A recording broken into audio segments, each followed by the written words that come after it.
We have now had some market highs with the Dow reaching above 20,000 for the first time recently. So does this mean we are smooth sailing in the market? Well, here to discuss that with us is our own wealth strategist and tax expert, Rebecca Walser. Rebecca, thank you again for coming back on. Yes, Natalie, glad to be here. I'll say, and it seems like things are rolling good, so people can relax, right?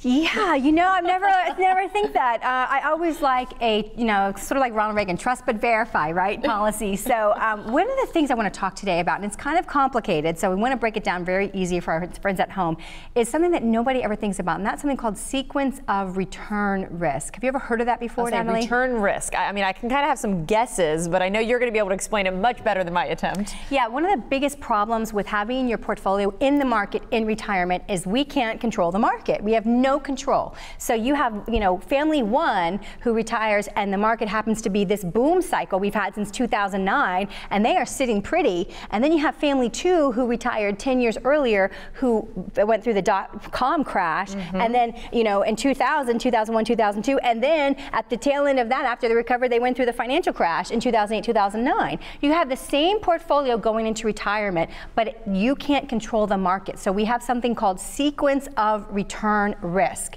And we have some graphs to show. I'll show you the first graph so you can see. We're going to divide our two families. We're going to call them the Hatfields and the McCoys. Nice. As you can imagine. Those are some examples you've gone to before, haven't you? Right, the Hatfields and the McCoys. So if we look at the Hatfields and the McCoys, you can see that the Hatfields go in. They both start with $500,000, $500,000. The Hatfields' first year of return, the market crash, they had a negative 35.61.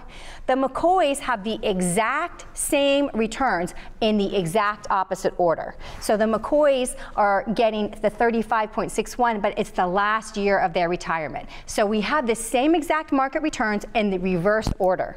So we will go and we started with 500,000. You can see Hatfields 500,000, McCoys 500,000. So let's follow this through. Okay. Same returns in reverse order. And let's see what happens with the Hatfields and the McCoy on the next graph. We'll see the results after basically a 30-year period. They both start at 65. The Hatfields, because they actually started in a down cycle, they actually ran out of money at 89, completely gone. Wow. And the McCoys actually ended at 95 with $2.6 million. So you have one family that completely goes through their portfolio in less than 30 years, and you have another family that has $2.6 million. And these two families got the exact same average return, 9%.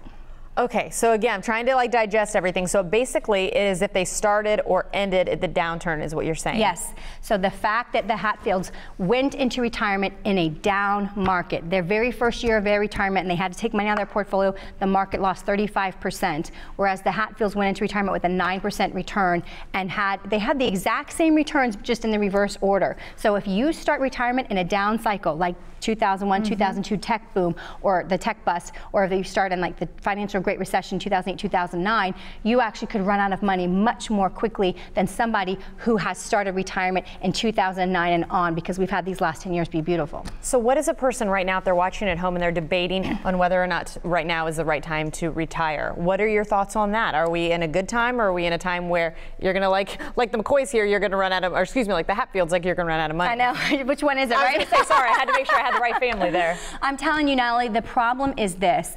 If you are in retirement and you are leaving it up to the market to tell you the retirement that you're going to have, you're probably making the wrong choice. We cannot, in retirement, leave it up to the market. I don't know about you, but I'm a control freak to an extent. Yeah, a little bit. Ask my husband. Most people that are, and when it comes to money, we like to control our money. If we're going to leave it up to the market, and whatever happens to the market, if Russia decides to, we go to, whatever, if we're leaving it up to the whole of the world, to what happens to the market, whether or not our retirement strategy succeeds or fails, then we've missed the boat. And I was going to say, that's when it shouldn't matter whether you retire now or then. You shouldn't base it on the cycle. You need to go ahead and maybe talk with somebody that can kind of point people in the right direction. Yeah. Case in point. Yeah. This one right here. That's right. I mean, it goes back to Warren Buffett's #1 rule: never lose money. I would agree with that. It's that simple.